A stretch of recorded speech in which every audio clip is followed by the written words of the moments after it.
श्रद्धालुओं, जिज्ञासुओं, देखो यहाँ कोई तमाशा नहीं चल रहा, ये सत्संग का कार्यक्रम है और पीछे मंदिर है। इसलिए जो है सब पंडाल में आकर के ध्यान पूर्वक मेरी वाणी सुनेंगे, क्योंकि अभी अभी हमारे जो विद्वान वक्तागण थे उन्होंने बहुत बहुत ज्ञान की बात आपको बताई है।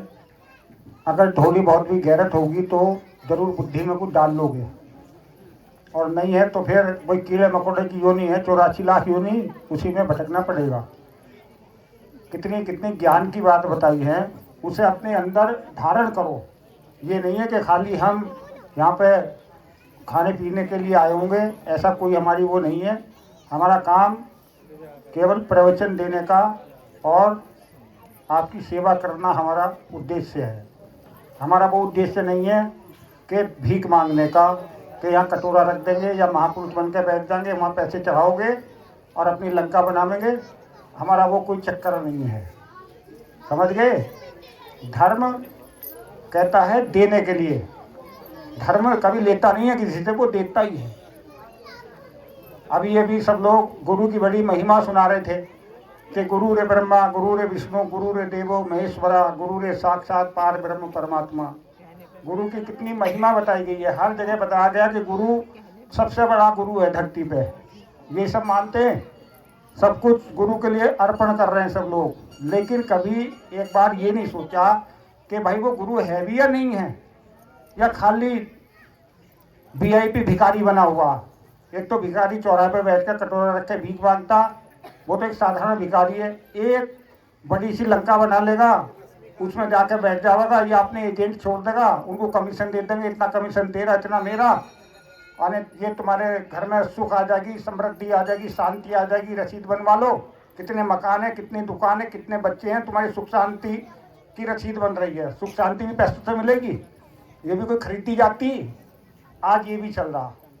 तो जिस गुरु को हम इतना बड़ा मान रहे हैं, उसे दे रहे हैं, इसका मतलब अपनी बुद्धि लगाओ। जिसे हम भगवान मान रहे हैं, गुरु मान रहे हैं, परमात्मा मान रहे हैं, वो देता है लेता?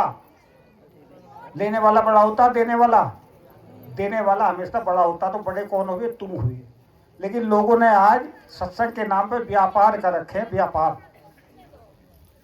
तुमने लकड़ी के व्यापारी सुने होंगे, शीरे के व्यापारी सुने होंगे, चिन्नी के व्यापारी सुने होंगे, भिक्षा के भी व्यापारी सुने हैं? कभी नहीं है? भिक्षा के भी व्यापारी आ गए। अब वो उनका काम ही है भीख मांगना, और नाम रख दिया, कोई सत्संग रख देता, कोई सचखंड रख देता, कोई रख देता, और हमें भ्रमित करते रहते हैं। तो जो खुद भीख मांगते होंगे वो तुम्हें क्या दे सकते हैं? वो तुम्हें मुक्ति दे देंगे? अभी पैर छूने की बात चल रही थी कि पैर छूने चाहिए या नहीं छूने चाहिए। पैर किसके छूने चाहिए? बाप के बेटी के छूने चाहिए, बेटी के बाप के छूने चाहिए? बताओ। बहू सास के पैर छूती है, सास बहू के। लेकिन बहुत सी जगह उल्टा चल रहा, कह रहे जी पैरों में देवता है। मैं बताऊं, मैं वैसे देवताओं को मानते नहीं। मतलब तुमने हिंदू धर्म में सुना होगा देवी देवता सिर आते हैं, पैरों में आते हैं? सिर भी सुना होगा सबने। ये कह रहे पैरों में देवता, इसलिए पैर छू रहे, मतलब देवताओं को पैरों में लिया है, तो अपमान कर रहे नहीं तुम्हारे देवी देवताओं का। समझो इस बात को। तो ये हमारे हिंदुओं को, हिंदू धर्म को खत्म करने की एक सुनियोजित चाल है, क्योंकि गुरु के सामने सब नतमस्तक होते हैं, चाहे वो कैसा ही हो, कि भाई गुरु तो गुरु है, गुरु सबसे बड़ा होता। लेकिन गुरु की तो पहचान ही नहीं करी हमने कि गुरु है क्या चीज। बस जहाँ बहुत बड़ी वो देख ली, लंका सी बनी हुई, उसे देखने जा रहे हैं। गुरु का तो अता भी नहीं, पता भी नहीं, ना गुरु जानता ना पहचानता। तो ऐसे भ्रम में पड़ने की जरूरत नहीं है। अभी जैसे हमारे इंस्पेक्टर साहब कहते हैं कि वो झोला लेकर घूमते रहते हैं, तो वो झोला क्यों ले रहे? इतनी अकल तो लगाओ। सुख समृद्धि हमें दे रहे हैं, ले रहे हैं वो तो हमसे ले रहे हैं उल्टी। भाई लक्ष्मी को कहते हैं समृद्धि, लक्ष्मी जी तो क्या है, और लक्ष्मी तुमसे ले जा रहे हैं वे, तो समृद्धि ले रहे हैं, दे रहे हैं तुम्हें? दिमाग लगाओ थोड़ा सा। तो लोग क्या सोचते हैं, जैसे अभी हमारे दरोगा जी बता रहे थे इन गुरुओं के बारे में, तो बहुत से लोगों को बहुत बुरी लगती है कि जी निंदा कर रहे हैं। ये निंदा नहीं है, सत्य है, और सत्य ही ईश्वर है। पीछे लिख रहा नहीं, ईश्वर को देखा किसी ने? कोई कह रहा जी वो जर्रे जर्रे में मौजूद है, सब जगह मौजूद है। तो मैंने एक का हाथ जला दिया, तो यूँ कहता, मैंने आग में भी है ना हाँ है, मैंने जब जलाया तो एकदम हाथ हटा लिया। क्यों? तो भगवान है, भगवान तो बहुत अच्छी चीज़ है। मतलब ऐसे भ्रमित कर रखा लोगों को, तो भ्रम में आने की जरूरत नहीं है, क्योंकि ये जीवन अनमोल है, वैसे नहीं मिला। बहुत से लोगों ने बना दिया कि यह तन विष की बेलड़ी, गुरु अमृत की खान, और शीश कटाए गुरु मिले तो भी सस्ता। लेकिन ऐसा नहीं है। एक तरफ तो ये भी कह रहे हैं कि बड़े भाग्य मानुष तन पावा, सुर दुर्लभ सत ग्रंथन गावा। एक तरफ तो बड़े भाग्य से बता रहे हैं, एक तरफ इसे विष की बेलड़ी बता रहे हैं। तो विष भाग्य से मिलता है या दुर्भाग्य से? तो गलत हो गया नहीं दोहा। हम कहते हैं कि यह तन अमृत की खान है, गुरु इसकी तान, और शीश कटाए गुरु मिले तो भी सस्ता। ये तो अमृत है इसके अंदर, तो उस अमृत को निकालना, वो जो तान है गुरु की चाबी है, वो जो गुरु का जो ज्ञान दिया जाता है, जो प्रसाद दिया जा रहा है, जो पीछे बैठे हैं हमारे मुनि लोग, वो ज्ञान का प्रसाद दे रहे हैं। उस प्रसाद से तो वो खजाने की चाबी उसी तो खुलेगा वो। भाई किले के अंदर कोई चीज बंद होगी तो दीवारें तो इतनी मोटी हैं, तुम तोड़ कर अंदर नहीं जा सकते, लेकिन उसके अंदर जो एक दरवाजा लगाओ, उसमें ताला लगाओ, उसे चाबी से खोल दो, आसानी से खुल जाएगा। यही काम गुरु का होता। लेकिन आज गुरु की तो जानना है ना पहचान है, उन्हें तो अपनी लंका बनाने से मतलब है। बस चढ़ावा चढ़ाते रहो, भीख देते रहो। उन्हें भिखारियों को गुरु बता रहे हैं। बताओ भाई, भिखारी भिखारी कहना चाहिए या नहीं? और दाता उदाता कहना चाहिए? जब तुम दे रहे हो दाता तो तुम हुए नहीं हुए? इसलिए हमारे यहाँ बिल्कुल मना है स्पष्ट सबके लिए कि गुरु को देना नहीं है, गुरु से लेना। जब वो भगवान बना दिया उसे हमने, वो भगवान को दोगे लोगे? भगवान से तो लिया जाता, दिया नहीं जाता। तो इनकी दुकानदारी खत्म। इनकी तो दुकानदारी है, तो बिजनेस कर रहे हैं, तो व्यापार कर रहे हैं, अरबों खरबों रुपए कहाँ से आ रहे हैं इनके पास? भीख मांग मांग के भिखारियों को गुरु बता रहे हो। तो पाप कर रहे नहीं कर रहे? सच बोलना चाहिए। नहीं, भिखारी को भिखारी कहो, दाता को दाता कहो। तो तुम हो दाता। कहते कि नर सेवा नारायण सेवा। तुम नर की सेवा कर रहे हो तो नारायण की सेवा कर रहे हो। तुम नर की सेवा क्या कर रहे हैं? तुम तो उल्टा उसको नोच रहे हो। खून भी पी रहे हैं आजकल, तो रक्तदान चल रहा, खून भी निकाल लिया। खून कौन निकालता? जो नर पिशाच होते हैं। तो पिशाच ही तो हो गए। हमारे देवी देवता तीज त्योहार को मानने को मना करते हैं, पैरों में देवता बता रहे हैं। समझो बात। तो हमारी भारतीय जो संस्कृति है, जो सनातन धर्म है, उसको खत्म कर रहे नहीं कर रहे। राम का नाम लेना मना है। अभी एक पर्चा इन्होंने बांटा होगा, तुम्हें हमारे मुनियों को होगा, उसमें लिखा कि राम का नाम लेना मना है। राम का नाम रावण लेवा था नहीं लेवा था? जो राक्षस है वो थोड़ी लेगा। और ये जो है, हमें जब अगर किसी चीज को धारण करना है तो उसके व्यवहार और स्वभाव को देखना चाहिए। हम केवल व्यवहार देख लेते हैं, बहुत मीठा बोला, बहुत अच्छी बात बोली, बहुत गुरु जी का ज्ञान सुनकर आ गए, लेकिन उसका व्यवहार भी देखा था तुमने? रावण ने जब सीता का अपहरण करा था तो कैसा व्यवहार दिखाया था? भिक्षाम देही, ये तो कहा था। कितना अच्छा व्यवहार दिखाया था। तो सीता जी ने सोचा तो भाई कोई बड़ा साधु संत आ गया, भीख मांग रहा, बहुत अच्छे व्यवहार वाला है। और उसका स्वभाव कैसा था पता? राक्षसी स्वभाव था। तो उसने अपना स्वभाव दिखा दिया, बाद में नहीं दिखा दिया था। तो ऐसे आजकल कलयुग के जितने बन रहे हैं, इनका व्यवहार तो बहुत उत्तम है, अति उत्तम, बहुत बढ़िया। और उनका स्वभाव कैसा पता? अभी उन्होंने पोल खोल दी थी दरोगा जी ने सबकी, उनकी स्वभाव की तो खोल ली। व्यवहार तो बहुत अच्छा था, तभी तो दुनिया जा रही थी वहां, नहीं तो क्यों जाते? अगर मैं डांट दूं धमका दूं तो कोई नहीं आने का, प्यार से बोल लूंगा तो सब आएंगे। तो हमें उसके व्यवहार और स्वभाव को देखना। व्यवहार तो बहुत लोगों के बड़े अच्छे अच्छे होते हैं, उनका स्वभाव वही होता है जब डंक मारते तो जहर ही निकलता अंदर से। उनका मारा हुआ पानी मांगता नहीं है।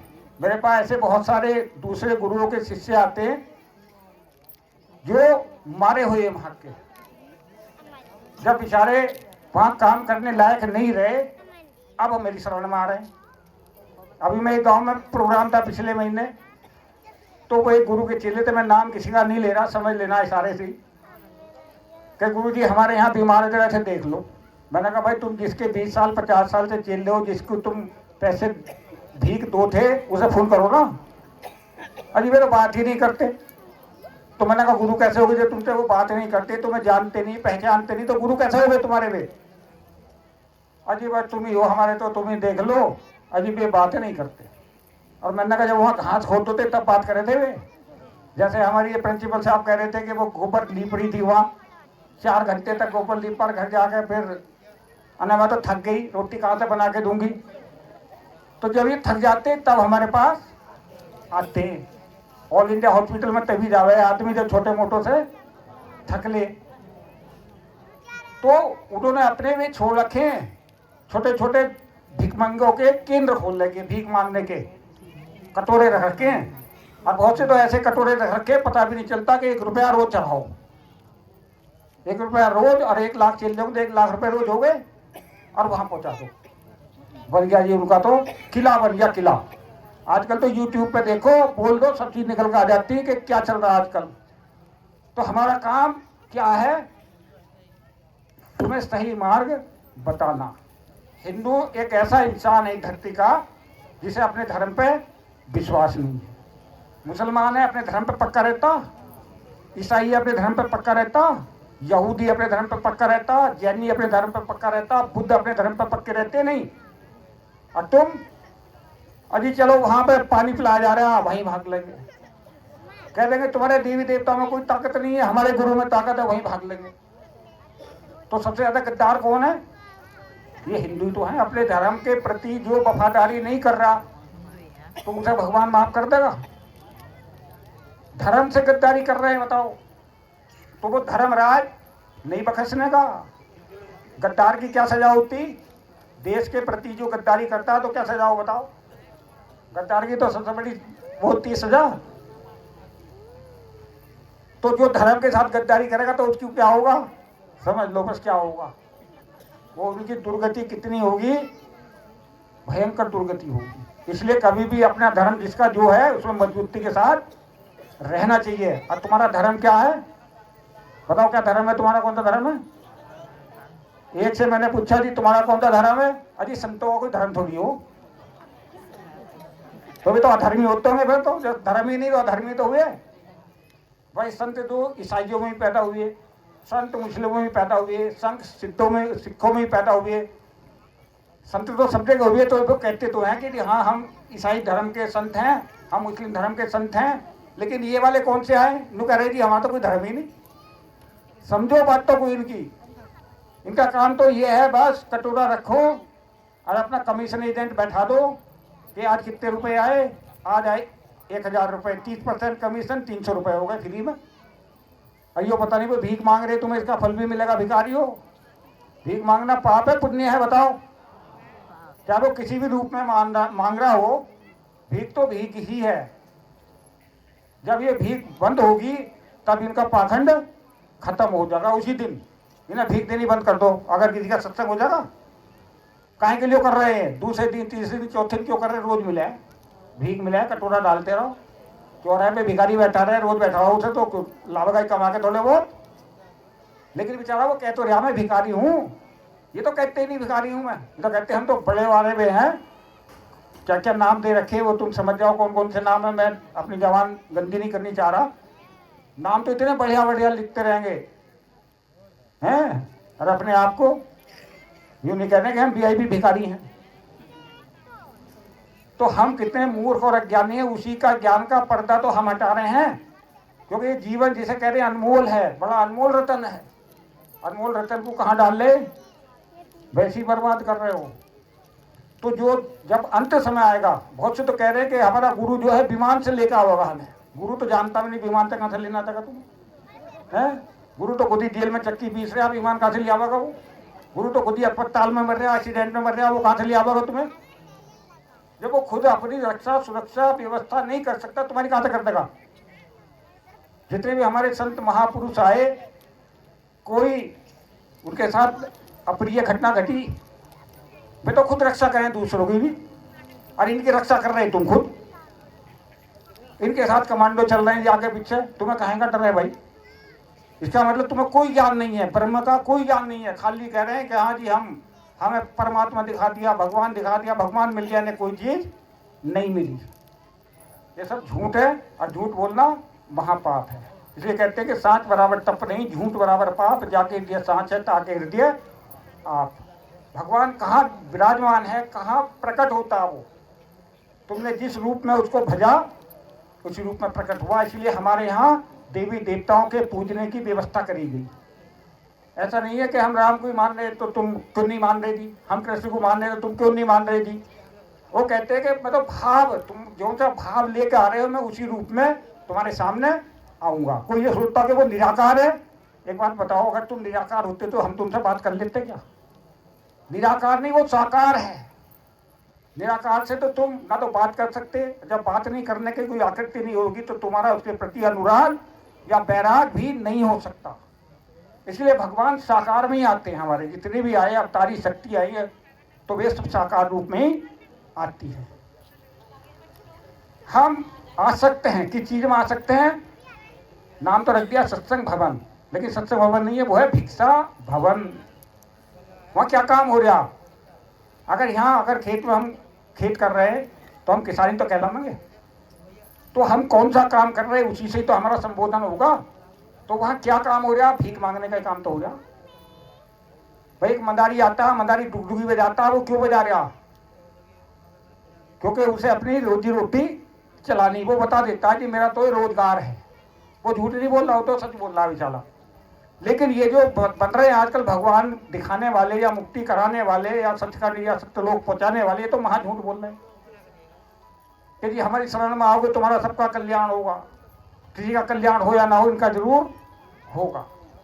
तो जब ये खुद आसक्त हैं, ये विरक्त नहीं है इनमें एक भी, जिसकी जिसमें आसक्ति होती है तो अंतमता सोगता, वो उसी में गति होगी उसकी जिसमें उसकी आसक्ति है। तुम्हारी आसक्ति यहाँ आने की थी तो यहाँ आ गए, अगर ना होती तो नहीं आते। तो ऐसी मरते समय भगवान ने कहा कि जो जिस भाव से मुझे भजता है, जैसी जिसकी वृत्ति और आसक्ति होती है वो उसी योनि को प्राप्त हो जाता। तो हमारी आसक्ति किस चीज में है? माया में। अगर माया में आसक्ति है तो माया के चारों तरफ कौन घेरा बनाकर रहता? नाग। तो ये क्या बनेंगे? सब नाग बनेंगे। और ये जो छोटे छोटे भिक्षा केंद्र खोल रखे, ये जो इनके इंचार्ज है क्या बनेंगे? और जो इनको दे रहे वे क्या बनेंगे? वे कीड़े मकोड़े, क्योंकि 84 लाख यूं तो पूरी होनी ना वे। इसलिए हमारे हिंदू धर्म में व्यवस्था बनाई गई कि 75 साल के बाद संन्यास की व्यवस्था बनाई गई हिंदू धर्म में। कोई ऐसा दुनिया में मत या मतांतर नहीं है जहाँ आरती होती हो या ऐसी व्यवस्था बनाई गई हो। ये केवल एक सनातन धर्म है दुनिया का, जो सर्वोत्तम धर्म है, लेकिन उसी में से कुछ लोग उसकी टांग खींचते रहते हैं। हमारे तुम्हारे लोग हैं जयचंद, कोई बाहर से नहीं आ रहे, क्योंकि वे तो अपनी जगह मजबूत हैं। जो मैंने अभी बताया, वो अपने धर्म के प्रति वफादार हैं, वो अपने धर्म को नहीं छोड़ते। ये हमारे वाले जो ना, ये अल्लाह मियाँ की जो गाय है ना, अल्लाह मियाँ की गाय जानो, राम जी की गाय। कोई आदमी बहुत सीधा सच्चा सच्चा हो तो क्या कहे, यार बहुत गऊ आदमी है, और गाय को कौन काटता? तो ये कसाई तो ये राम जी की जो गाय है हमारी भोली वाली, नहीं तो काट रहे हैं ये। समझो इस बात को। जब इस चीज को समझ लोगे तब तुम्हें अपना ज्ञान होगा, तत्व ज्ञान होगा, आत्मज्ञान होगा, आत्मबोध होगा। और कहते हैं कि और ज्ञान से ज्ञान नहीं, आत्मज्ञान है ज्ञान। और जैसे गोला तोप का मार करे मैदान, गोली से तुम एक दो आदमी मार दोगे, लेकिन जब बम ब्लास्ट होता है तो वो पूरे क्षेत्र को तबाह कर देता। तो ये जो है ब्रह्म ज्ञान है, वो ब्रह्म ज्ञान नहीं है। ये है ब्रह्म ज्ञान जब हम विरक्ति की ओर चलेंगे। इसलिए हमारे यहाँ व्यवस्था बनाई गई 75 साल के बाद इंसान को विरक्त हो जाना चाहिए। अगर वो आसक्त रहेगा, अरे ये भी तो पोती को खिलाना, अभी पोते को खिलाना, अभी देवती को देवते को खिलाना, तो फिर अगले जन्म में जो मरेगा तो क्या बनेगा? क्या बनेगा बताओ? वो हर दरवाजे में भों करेगा बैठ के, क्योंकि उसकी आसक्ति वही है। अरे पोते पोते को कुछ छेड़छाड़ ना दे। मतलब ये बिल्कुल तर्क संगत बात बता रहा हूँ मैं तुम्हें। इसलिए हमारे यहाँ धर्म बहुत वैज्ञानिक है। जो हिंदू धर्म है, जो सनातन धर्म है, वो सिद्धांतों पर और विज्ञान पर आधारित है। वैसे नहीं है कि भगवान दिखा दूंगा नीचे धरती ऊपर आसमान, ये भगवान। ये भगवान है और हमने मान लिया, हम पागल नहीं है भाई। भगवान सर्वशक्ति डाली, उससे एक आध गिलास पानी मंगवा कर दिखा दो मुझे, ला दे दो। तो लोग इन बातों को सोचते निंदा। ये निंदा नहीं है, ये सत्य है, और सत्य की हमेशा जीत होती है और असत्य की हमेशा हार होती। चाहे तुम कितने ही अच्छे अच्छे नाम रख लो, अने जी भगवान हमें कृपा कर दे, हमें बख्श दे। तुम जो मर्डर करके जज से कह दो जी मुझे बख्श देगा वो तो दंड देगा ही। जो तुमने अपराध करा है तुम्हारे कहने से वो माफ थोड़ी कर देगा। तो ऐसी भगवान से कह दो जी बख्श देगा वो तुम्हें, कर रहे तुम पाप और बख्श देगा। वो तो न्यायकारी है, वो न्याय करेगा, दूध का दूध और पानी का पानी होना ही है। और देख लो, दिख भी रहा आजकल जहां तहां कितने वे हो रहे अपराध और पाप, अत्याचार, अनाचार, दुराचार कहाँ हो रहे। जो ठेकेदार बन रहे तथाकथित पाखंडवाद में फैले हुए हैं, वहीं पे ये सारे काम हो रहे हैं। इसलिए हमारे यहाँ विरक्ति बताई गई है। अब हम किसी की शरण में जाएं, क्योंकि बिना उस चाबी के तो ताला खुलना नहीं है, टक्कर मार मार के मर जाओगे किले की। इसलिए गुरु को बताया गया कि गुरु जो है उस चीज को खोल देगा। लेकिन अब गुरु की पहचान क्या है? सबने गुरु बना रखे जी, हम तो गुरुमुख है, हमने भी गुरु बना रखा, हमने भी गुरु बना रखा, हमने भी गुरु बना रखा। गुरु की ABCD का तो पता ही नहीं भाई। कोई चीज तुम धारण कर रहे हो, ले रहे हो, ग्रहण कर रहे हो, उसके गुण दोष तो देखने चाहिए कि वो चीज ओरिजिनल है या डुप्लीकेट। आजकल डुप्लीकेट सामान भी तो बहुत बिका है, दूध भी डुप्लीकेट बिका है आजकल, तो मक्खन भी और बहुत सारे चीज हैं जो डुप्लीकेट बिकती हैं। और फिर जब उनकी वो पोल खुलती है तो फिर क्या होता, वो तुम्हें पता जो होता। तो उसकी पहचान बताई गई कि हमें पहचान करो कि जो दान चढ़ावा नहीं खाता, अगर उसने दान चढ़ावा खा लिया इसका मतलब वो भिखारी हो गया। और भिखारी के अंदर सबसे ज्यादा नकारात्मक ऊर्जा होती है, निगेटिव एनर्जी बोलते हैं जिसको। उसका सानिध्य प्राप्त करोगे तुम तो तुम्हें लग जाएगी वो छूत की बीमारी होती। तुमने सुना छूत की बीमारी हो? एक जब कोरोना आया था, कोरोना, तो उसे कहते छूत की बीमारी है, कोई किसी को छूता नहीं था, ये छुआ था। ऐसी जो निगेटिव एनर्जी है, जब तुम ऐसे व्यक्ति के पास जाओगे तो तुम्हें भी लग जाएगी वो। इसलिए ऐसे व्यक्तियों से दूरी बना के रखना चाहिए, तुम्हारे लाभ के लिए है, तुम्हारे नुकसान की बात नहीं बताई जा रही, फायदे की बताई जा रही है। जब लक्ष्मी तुम्हारे घर की निकलेगी तो तुम्हारी समृद्धि तो निकल ही रही। इतनी अकल नहीं लगा रहे तुम। रोज का 1 रुपया चढ़ा दो जी, 10 चढ़ा दो, 100 चढ़ा दो, 50 चढ़ा दो, तो तुम्हारी समृद्धि तो चली गई। वो किसी बेचारे भूखे आदमी को तुम खाना खिला दोगे, वो तुम्हें बहुत आशीष देगा, देगा नहीं देने का।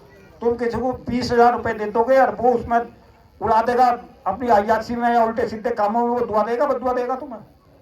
मैं कहता साले बेवकूफ है, देखो इनसे लिया मैं ठग के ही ना। तो ठग कितने मीठे होते हैं, कितने व्यवहार कुशल होते हैं, लेकिन उनका स्वभाव वही है। उनके स्वभाव पे जाओ, स्वभाव पे, व्यवहार के चक्कर में मत पड़ो। आजकल के जो ठग होते हैं ना, मोबाइल पे फोन में मारेंगे, बड़ी मीठी बात करेंगे, कहेंगे तुम्हारी लॉटरी खुली है और मैं इसमें OTP नंबर आने वाला, बता दियो, खाता साफ कर देगा सारा। ऐसे ही तुम्हारे जो पुण्य का खाता है ना, ये भिखारी सारा साफ कर दे। और तुम नंगे के नंगे, हाँ जी भक्ति चल रही, कहाँ की भक्ति चल रही? भक्ति की तो ABCD भी नहीं जानते। तुम जा कहाँ रहे हो? स्थान तो देखो, कौन से स्थान पे तुम जा रहे हो? हमारे देवी देवता तीज त्योहारों को पूजने को जो मना कर रहे होंगे वे कौन होंगे? सोचो इस बात। और गुरु को क्या जरूरत है जी किसी लंका बनाने की, आश्रम बनाने की? उसके लिए सारी धरती अपनी, तो सारा संसार अपना ही है, कहीं चले जाओ। गुरु गोरखनाथ थे, गुरु गोरखनाथ का इन्होंने सुनील कुमार जी ने थला बना रखा। अब इन्होंने भी अच्छे पुण्य कर्म करे। देखो हर साल जो है 14 तारीख का यहाँ पर, 14 कौन सी तारीख है? जनवरी, दिसंबर, 14 दिसंबर का ये हड़ताल भंडारा कराते हैं अपनी सुपुत्री की जन्मदिन की यादगार में। तो ये मतलब एक पुण्य का काम कर रहे हैं। मंदिर भी बना दिया इन्होंने। और गोरखनाथ अपने 1400 चेलों के साथ भ्रमण करते थे, कहीं कोई लंका रूपी आश्रम बना के नहीं रहते थे। मीराबाई थी, मीराबाई भी संत थी, उनने कौन सा लंका रूपी आश्रम बनाया था बताओ? वो तो गली गली हरिगुण गाती थी और अपना सब जगह प्रचार प्रसार धर्म का करती घूमती रहती थी। और आजकल की क्या कर रही है? समझ लो क्या कर रही है। तुम्हें जानते भी नहीं, पहचानते भी नहीं, तुम ऐसे ही तैसी मराते फिर रहे हो, लड़ते फिर रहे हैं लोग। कई सारे लड़े हम जगह, तुमने ऐसा बोल दिया, ऐसा बोल दिया। भाई जो सच्ची तो बोल दिया, कोई झूठ बोल रहा हो तो बताओ। भाई रंता जोगी बहता पानी, उसमें कभी नहीं आती खामी। तो जो योगी होगा, जो संत होगा, जो महापुरुष होगा, वो कहीं बंद कर थोड़ी रहेगा किसी बाउंड्री में। वो तो भ्रमणशील करेगा। जैसे हवा है, कहीं बंद कर रहती क्या? हवा तो घूमती रहती है सब जगह, सबको जीवन दान दे रही है। ऐसे गुरु भी जो है सब जगह भ्रमण करता है, वो कोई एक जगह स्थिर नहीं रहता। और आजकल के क्या है, व्यापारी व्यापार कर रहे हैं, कटोरा रख के कितना आया हिसाब धोला थे, अच्छा गिनती हो गई, तुम्हारा कितना कमीशन है जी, मेरा इतना कमीशन है। ये कमीशन एजेंट हैं। और हमें तुम्हें जो अल्लाह मियाँ की गाय न इन्हें पटा के ले जाऊं, बूचड़ खाने में फिर इनके कर दे कटाई। कटाई तो हो रही है।